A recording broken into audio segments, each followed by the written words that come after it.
이제 잡히십니다. 스스로 내어놓으셨죠. 이미 아시고 또 일어난 일들을 훤히 다 아십니다. 스스로 잡히시고 스스로 십자가에 자신의 목숨을 내어놓으신 예수 그리스도. 우리 읽었던 이 부분은요, 예수님이 사형 선고를 받는 장면입니다. 우리 마가복음은 예수님께서 잡히시고 사형 선고 받는 그 부분만, 두 부분만 나타내고 있는데 사실은 여러 과정을 거칩니다. 그 밤에 예수님께서는 당시 대제사장 가야바의 장인 안나스의 집으로 끌려갑니다. 그리고요, 우리 대제사장 가야바에게로 가서 거기서 그 밤에 오늘 이 15장 전에 이미 신성모독죄로 사형 선고를 받습니다. 그리고 나서 오늘 우리 15장에 읽었던 것처럼 새벽에 일찍이 대제사장과 모든 사내들인 공회원들이 공식적으로 모입니다. 그리고 다시 한번 그 신성모독죄로 사형 선고한 것을 서로 합의한 이후에 사형 선고를 내렸지만은 이들은 당시 유대 총독으로 있는 빌라도에게 예수님을 보냅니다. 왜 그랬을까요? 그들이 스스로 사형 집행을 할 수 있는 권한은 없었습니다. 누구에게만 있습니까? 로마의 지도자 총독인 빌라도에게만 사형 집행할 수 있는 권한이 있었던 것입니다. 그래서 그 사형 선고받은 것을 진행시키기 위해서 빌라도에게 예수님을 보냈습니다. 그런데 빌라도가 예수님을 아무리 봐도 죄가 없는 겁니다. 스스로 판결하기가 어려우니까 이 공을 누구에게 넘겨줍니까? 당시 그 갈릴리 그리고 분봉한 헤롯에게로 넘겨줍니다. 당신이 알아서 해라. 다시 관할구역이니까 관할구역에서 일어난 일을 스스로 판단하시오라고 했는데 이 헤롯 왕도 어떻습니까? 죄가 없는 겁니다. 어떻게 하기도 어렵습니다. 그렇다라고 무죄 석방하기도 어려운 상황입니다. 다시 빌라도에게 보내줍니다. 자, 그 장면이 오늘 15장 우리가 읽었던 이 부분입니다. 그리고 여기서 예수님께서는요, 사형 언도를 공식적으로 확인받고 십자가에 내어줌이 되어지는 겁니다. 이런 여러 과정이 있었는데 마가복음에서 마가는요, 예수님께서 사형 선고를 받는 그 부분만 우리에게 소개하고 있습니다. 왜 그랬을까요? 다른 그 필요가 없는 겁니다. 무죄하신 그분, 불의한 자들에 의해서 그 의인이신 인자이신 그분이 사형 선고를 받는 그 부분만 우리에게 소개해 주고 있습니다. 자, 그럼 이 부분을 한번 좀 중점적으로 한번 살펴보겠습니다. 우리 1절을 한번 읽어보겠습니다. 1절 시작. 새벽에 대제사장들이 즉시 장로들과 서기관들 곧 온 공회와 더불어 의논하고 예수를 결박하여 끌고 가서 빌라도에게 넘겨주니. 아멘. 언제 이 일이 일어났다고요? 그 전날 밤에 예수님을 잡고 그리고 그 부랴부랴 예수님에 대한 형을 결정을 해버립니다. 그리고 새벽같이 모여서 아침에 일찍이 모여서 자신들이 결정한 것을 진행하기 위해서 그 권한이 있는 빌라도에게로 예수님을 넘겨줍니다. 이 악인들이 얼마나 부지런하고 그 악을 저지르기 위해서 얼마나 열심인지 한번 봐보십시오.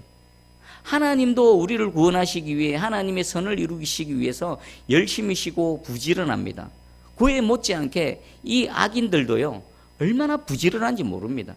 전심전력을 합니다. 자신의 뜻을 이루기 위해서 새벽같이 일어나서 그리고 공모를 해서 그 일들을 진행하기 위해 모두가 다 힘을 합쳐서 지금 악인들이 일을 진행하고 있습니다. 자, 그러면 이제 이번에는 우리 빌라도의 신문하는 장면을 한번 볼게요. 2절에 보니까 빌라도가 묻되 내가 유대인의 왕이냐라고 질문을 합니다.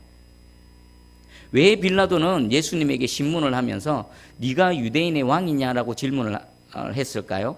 지금 예수님은 빌라도 앞에 어떤 제목으로 지금 끌려와 있겠습니까? 그 산헤드린 공회에서는 어떤 제목으로 예수님을 지금 고소를 했을까요? 반역죄입니다. 국가 반란죄입니다. 이 사람이 스스로 유대인의 왕이라고 했다. 로마에 지금 정면으로 도전하고 있다. 로마의 그 가이사에게 세금을 내지 말라고 우리에게 가르쳤다. 지금 반란죄로 지금 이 예수를 고발합니다. 국가 반역죄로 지금 예수님은 이 앞에 있는 겁니다. 그래서 빌라도가 지금 네가 유대인의 왕이냐라고 질문한 겁니다. 여기에는 어떤 뉘앙스가 있냐면은 만약에 예수님께서 이전에는 내가 유대인의 왕으로 생각했었는데 곰곰이 생각해 보니까 나는 유대인의 왕이 아닙니다 라고 말을 하면은 예수님은 어떻게 될까요? 그 사내들인 공회에서 기소한 그 기소 자체가 무효화되어지는 겁니다. 국가 반란죄가 없어져 버리는 겁니다. 그래서 이 빌라도는요, 그 사내들인 공회에서 기소한 죄목을 확인하기 위해서 유대인의 왕이냐고 물었고, 또 한편 내심으로는 이 예수라는 사람이 나는 유대인의 왕이 아닙니다라는 말 한마디면은 이 무죄한 사람을 좀 풀어주기 원했던, 석방시키기 원했던 빌라도의 마음이 이 안에 담겨져 있었습니다. 그런데 예수님의 대답은 어떻습니까? 예수께서 대답하여 이르시되 네 말이 옳도다. 네가 말한 대로 그대로다. 빌라도는 참 안타까웠을 것입니다. 아무리 위아래를 살펴보고 앞뒤를 봐도 이 사람은 아무런 죄가 없는데, 그래서 좀 풀어주고 싶었는데 이 눈치 없는 예수라는 사람은 내가 유대인의 왕이다라고 말해버립니다. 공식적으로 공개석상에서 내가 유대인의 왕이다라고 말해버리면요, 빼도 박도 못하는 겁니다. 지금 이 유대라는 나라는 로마의 식민지 국가고 로마의 지배를 받고 있는데 자신이 유대인의 왕이라고 말하면은요, 유대를 독립시키고 로마의 지배로부터 벗어나기 위한 어떤 시도를 하겠다라는 겁니다. 그래서 사내들인 공회원이 고발한 그 제목이 그대로 적용되어지는 겁니다. 그런데 빌라도는요, 어찌하든지 예수님을 풀어주기 위해서 여러 가지 시도를 합니다. 10절에 보면 이는 그가 대제사장들이 식으로 예수를 넘겨준 줄 알미르라. 이미 빌라도도 다 압니다.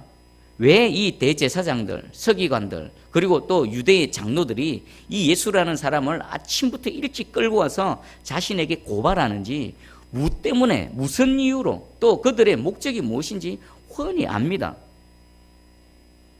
그런데 빌라도는요, 그래서 어찌하든지 예수라는 이 사람을 놓아주기를 원했는데 이 예수라는 사람은 스스로 모든 사람들 앞에서 자신이 스스로 유대인의 왕이다라고 그렇게 인정을 해버립니다. 그리고 빌라도가 또 놀란 게 있습니다. 그 예수님의 말씀이 나오고 난 위에 수많은 사람들이 예수님을 고발합니다. 저 사람은 이렇게 나쁜 짓을 했고 이렇게 이런 일을 했고 막 고발하는데 정작 본인인 예수님은 거기에 대해서 억울함에도 불구하고 빌라도가 보니까 모든 이런 고소하는 내용들, 예수님을 향해서 막 비방하고 정죄하는 내용들이 터무니없는 것입니다. 억울할 건데 예수님의 반응은 어떻습니까? 아무 반응이 없었습니다. 아무 대답이 없었습니다. 그래서 5절에 보니까 예수께서 다시 아무 말씀으로도 대답하지 아니하시니 빌라도가 놀랍게 여기더라. 여기 놀랍게 여기다에 영어 성경의 단어는요, 이런 단어가 쓰였습니다. amazed. 깜짝 놀라다. 경악하다. 어떻게 이럴 수가 있지? 사람으로서 어떻게 이럴 수가 있지? 이렇게 억울한 상황 가운데서도 한마디 변명도, 스스로를 변호하기 위한 어떻게 한 말도 하지 않을 수가 있지? 그리고 또 킹 제임스 버전에는요, 마블드라는 단어가 쓰였습니다. 이것은 불가사의한, 그리고 경이로운. 그러니까 그 예수님의 모습을 보면서 빌라도는 무죄한 사람이다, 아무런 죄가 없다, 이것뿐만 아니라 수많은 사람들이 자신을 향해서 고소 고발하는 그 억울한 상황 속에서도 평온한 겁니다. 예수님의 모습이 어땠을까요? 막 억울해서 그것을 참는 이런 모습이었을까요? 아닙니다. 평온합니다. 모든 것을 담담히 받아들입니다. 그 모습을 본 이 빌라도는 깜짝 놀라고 경이롭게 여기고 불가사의하게 여기는 겁니다. 그러면 예수님께서는 어떻게 이런 억울한 상황 속에서 빌라도가 경악할 만한, 스스로를 변호하지 않는 이 일을 하실 수가 있었을까요? 이것은 이 세상 가운데, 불의한 세상에서 그리스도인으로 살아가는 저와 여러분들에게 중요한 해답을 줍니다. 제가 세 가지로 정리를 해봤습니다. 어떻게 억울한데 그렇게 담담하게 평온하게 맞아들일 수 있는가? 첫 번째는 예수님은 하나님의 뜻을 알았습니다. 지금 당하고 있는 모든 고난이 누구의 뜻이란 걸 알았습니까? 하나님의 뜻이란 겁니다. 그것이 내게는 정말 억울한 일이고 내가 도저히 감당하기 어려운 그 육체적인 고통, 정신적인 고통이라 하더라도 이 모든 과정은 하나님의 뜻이라는 것을 알았기에 하나님의 뜻 앞에 자신의 모든 것들을 내어 맡기는 겁니다. 내가 십자가를 지는 것이 하나님의 뜻이다. 그 하나님의 뜻을 알고요. 그리고 예수님 두 번째입니다. 하나님의 뜻 앞에 자신을 어떻게 했습니까? 그 뜻에 따르기로 결정을 했다는 겁니다. 만약에 하나님의 뜻을 알매도 불구하고 내가 하나님의 뜻을 따르기로 결정하지 않으면요, 우리 내면에 어떤 일이 일어날까요? 갈등이 일어나겠죠. 먼저 중요한 것은 하나님의 뜻을 아는 겁니다. 하나님의 뜻을 알지 못하면요, 처음부터 뭔가 시작이 되어지지 않습니다. 자, 하나님의 뜻을 알았다 하더라도요, 내가 하나님의 뜻 앞에 내 자신을 내어놓고 굴복하기로 결정하지 않으면 내 속에서 끊임없이 번민과 갈등과 고통, 이런 요동치는 것들이 내 안에 있을 것입니다. 근데 이 일을 어디서 해결하셨습니까? 예수님은 겟세마네 동산에서 기도하시면서 이미 해결하셨습니다. 아버지의 뜻이거든 제 뜻대로 하지 마시고 아버지의 뜻대로 하시옵소서. 주님의 뜻만이, 아버지의 뜻만이 이루어지기를 원합니다. 이미 예수님은 겟세마네 동산에서 마음으로 십자가에 못 박히시고 죽으신 것입니다. 자, 이 일은요, 예수님에게만 일어나야 될 일이 아니라 저와 여러분들에게도 동일하게 일어나야 됩니다. 왜 그렇습니까? 이것이 이루어져야만 우리가 내 십자가를 지고 갈 수가 있는 겁니다.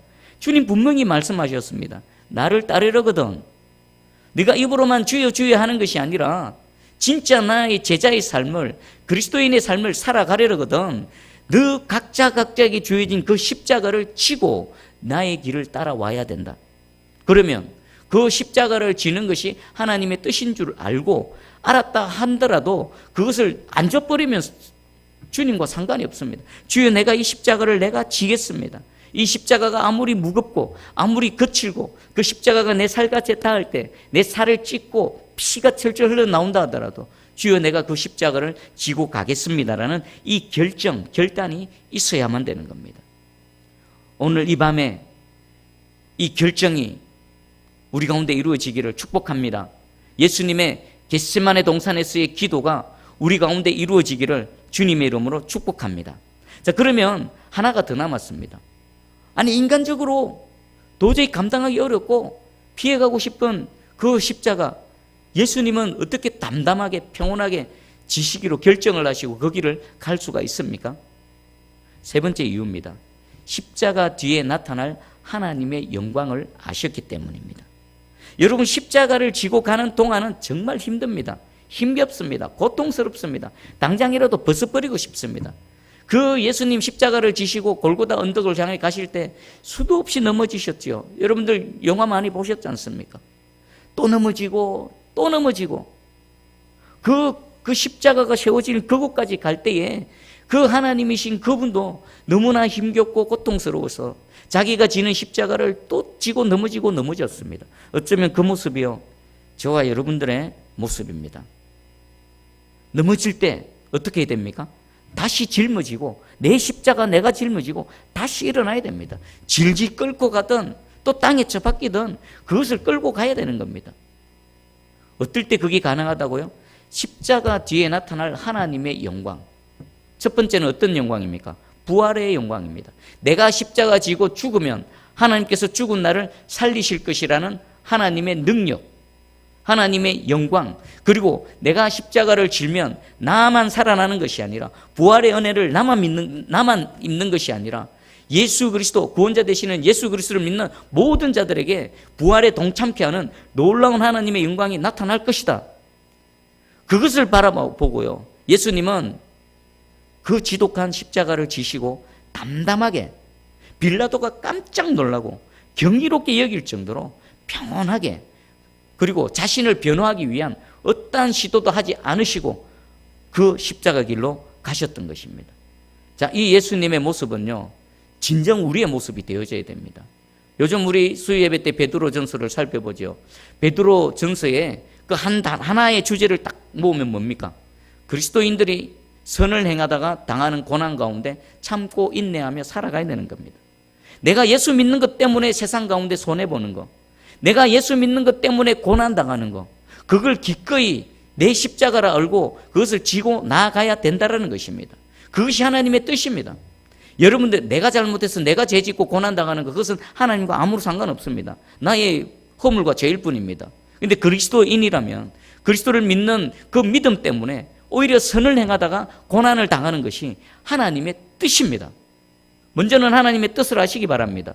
그리고 그 하나님의 뜻을 여러분들이 받아들이시기를 오늘 이 시간 결정을 하시기 바랍니다. 그리고 선을 행하다가 당하는 고난 뒤에 나타날 하나님의 영광과 하나님의 능력, 그리고 하나님의 갚으심, 하나님의 전화 위복, 하나님의 역전, 그것을 바라보시면서요, 끝까지 인내하며 그 길을 걸어가시기를 주님의 이름으로 축복합니다. 아멘. 자, 그러면 이제 예수님의 십자가형이 결정되어지는 데 있어서 오늘 우리 본문에는 큰 영향을 준 두 부류가 나옵니다. 우리 예수님을 고발하고 잡았던 대제사장 서기관, 또 바리새인들, 또 산헤드린의 이런 지도자들, 이 사람들은 제껴놓고요, 오늘 본문에 등장하는 두 부류를 한번 살펴보겠습니다. 예수님이 사형 선고를 받고 십자가에 내어줌이 되는데 단연 큰 영향을 준 사람은 누굽니까?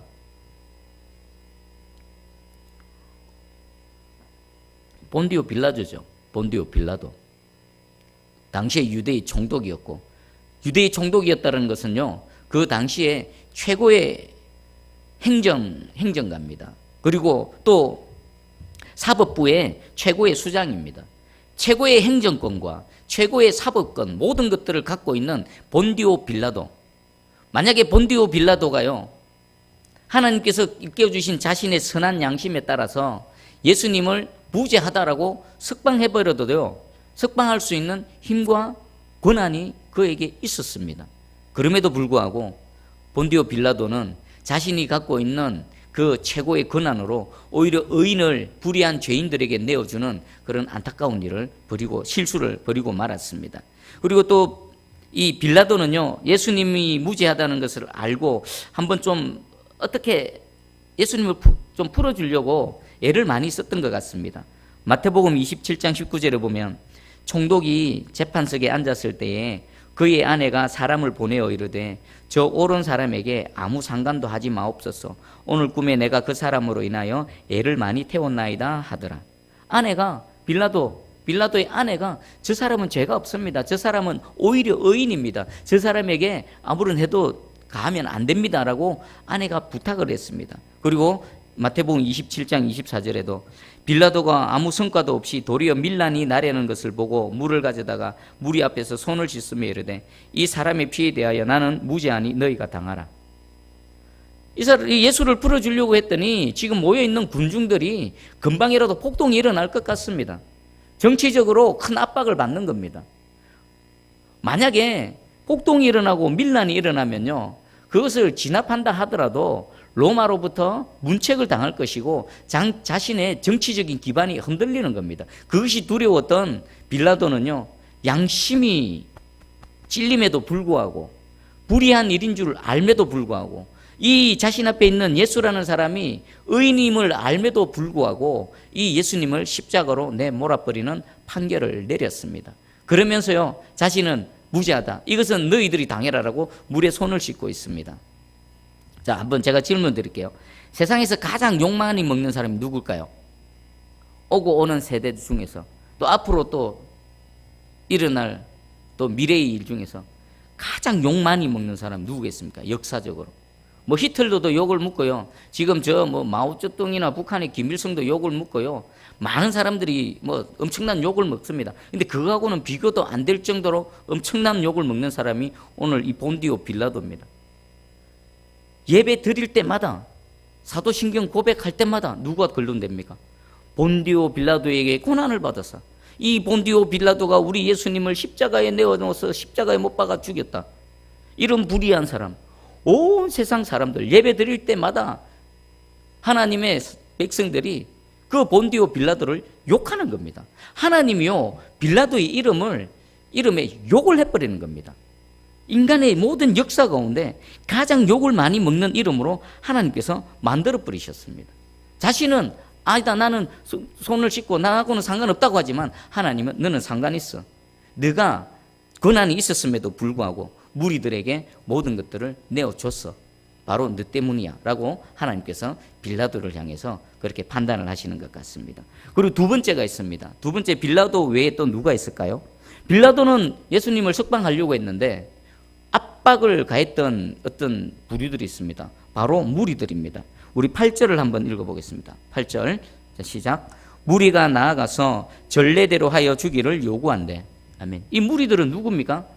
지금 예수님을 총독 빌라도에게 끌고 갈 때에 그 산헤드린 공회원뿐만 아니라 유대에 있는 많은 사람들이 그 현장으로 함께 몰려갔습니다. 그러면서 빌라도가 정확한 판단, 의로운 판단을 내리지 못하도록 계속해서 압박을 가합니다. 여기 전례대로라는 것은 이때가 6월절 명절을 맞았습니다. 6월절 명절 때에 어떤 관습이 있었냐면은 그 죄인 중에 한 사람을 그냥 석방해 주는 이런 게 있었습니다. 우리나라로 치면요, 뭐 대통령 특사 같은 게 있겠죠. 8.15 대통령 특사 이러면은 특사 명단에 있으면 그 사람이 어떤 죄를 지었든지 그냥 자유케 되어지는 겁니다. 이것과 마찬가지로 6월절 하나님의 은혜를 감사하며 기리면서 하나의 관례가 있었는데 죄인 중에 그가 누구라 하더라도 한 사람 지목되어지면 그 사람은 석방되어지는 겁니다. 그래서 빌라도는 이 전례를 이용해서 이 예수를 한번 풀어줘 볼까라고 했는데 9절에 보니까 빌라도가 대답하여 이르되 너희는 내가 유대인의 왕을 너희에게 놓아주기를 원하느냐.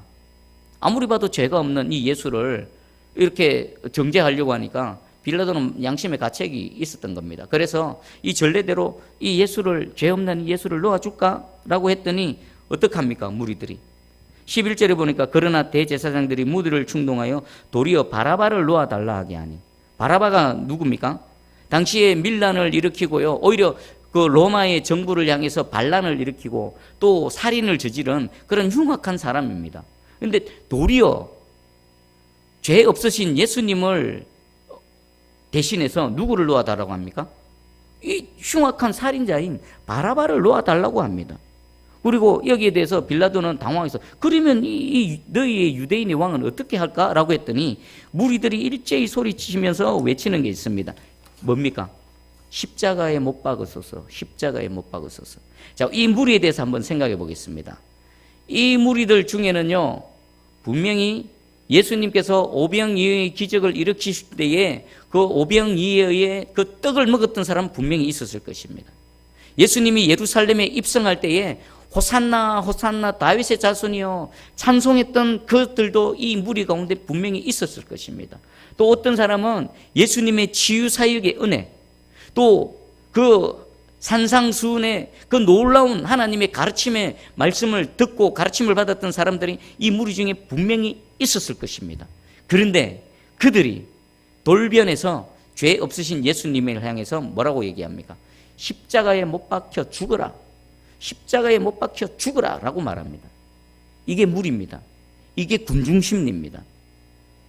조금 전까지만 해도 예수님 안에서 황혼하고 열광하고 다윗의 자손이여 라고 했던 그들, 예수님의 그 사역 가운데 이런저런 은혜를 입었던 이 무리들, 근데 상황이 돌변해 버리니까 완전히 폭도가 되어졌습니다. 폭도가 완전히 정신이 나간, 이성을 상실한 이상한 집단이 되어져 버렸습니다. 그래서 예수님 자신의 구원자 되신 예수 그리스도를 십자가에 못 박으라고 이렇게 외치고 있습니다.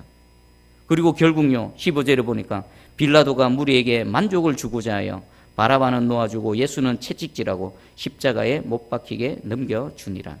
아멘. 이렇게 예수님은 사형 선고를 받으셨을 뿐만 아니라 십자가로 내몰리게 되셨습니다. 얼마나 많은 불의한 일들이 다 이렇게 조합이 되어져서 이 의로우신 우리 예수 그리스도께서 십자가로 가게 되십니까? 그러면 이 무리들 대해서 한번 생각해 보겠습니다. 이 무리들은요, 어쩌면 저와 여러분일 수도 있습니다. 여러분 한번 생각해 보십시오. 나는 아니지요 라고 말할 수 있을까요? 나는 절대로 그 무리에 안 들어갑니다. 내가 베드로처럼 무리를 한번 본 그런 은혜를 경험했다면 나는 절대로 예수님 부인 안 할 겁니다. 내가 오병이어의 현장에 있어서 그 떡을 한번 먹어보고 물고기를 내가 먹어봤더라면 나는 절대로 그 무리 가운데 예수님을 십자가에 못 박으라고 그런 파렴치한 짓을 하지 않을 자신이 있습니다. 예수님의 치유사역의 은혜, 산상수훈에서 그 놀라운 가르침을 내가 한번 받았더라면 나는 절대로 무리가 안 될 겁니다 라고 장담할 사람은 아무도 없을 겁니다. 이 무리는요, 어쩌면 우리도 인식하지 못하는 순간에 제가 무리였고 무리일 수도 있고요. 여러분들이 무리일 수도 있고 무리였을 수도 있습니다. 적어도요, 얼마든지 무리가 될 수 있는 가능성은 언제나 있다라는 이 사실만큼은 확실한 것 같습니다. 만약에 나는 아니다라고 하면요, 위선자고요, 거짓말하는 사람일 겁니다. 여러분 봐보십시오. 내가 우리 주변 한번 봐보십시오. 자신이 갈급하고 뭔가 상황이 어렵고 이러면은 주여 주여 하고 나와서 주님을 찾습니다. 근데 그 문제가 해결되어져 버리면요, 언제 주를 찾았나요? 주가 누군데? 하나님이 누군데? 그리고 자신의 뜻과 자신의 견해와 조금만 맞지 않으면 얼마나 쉽게 돌변해 버립니까?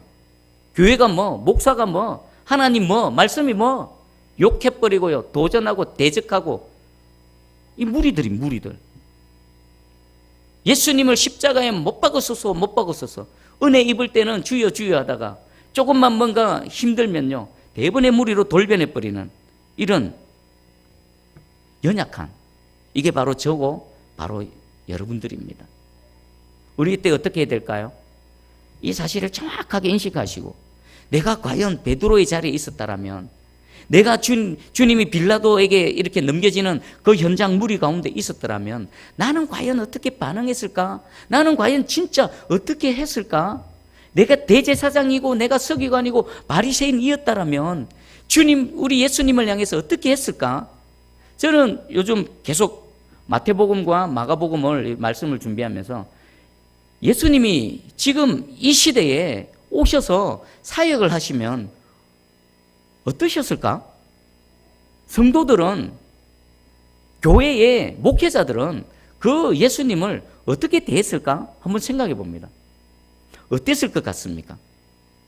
예수님이 진짜 그분이 그대로 오셔서 그 마태복음 5장 6장의 그 산상설교, 그 주옥 같은 하나님의 말씀을 가르쳤다라면 모두가 다 거기에 아멘 하면서 무릎을 꿇고 회개하고 자복하고 예수님을 믿었을까요?